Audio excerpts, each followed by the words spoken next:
Welcome! If you've been missing Snapchat alerts on your lock screen or just want to make sure you never miss a snap again, you're in the right place. In this quick guide, I'll show exactly how to enable Snapchat notifications on your lock screen using the latest settings. First, grab your phone and open the Settings app. This is where all your device controls live, so everything starts here. Once you're inside Settings, scroll down until you find Apps or App Management.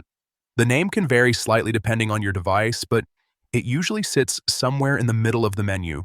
Tap on it to open your full list of installed apps. Now, look for Snapchat in the list. You can either scroll or use the search bar if your phone has one. Once you find it, tap on Snapchat to open its app settings. Inside the Snapchat settings, find and tap on Permissions.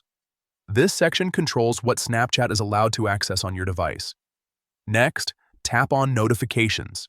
Here's where the important part happens. Make sure the toggle for Allow Notifications is turned on.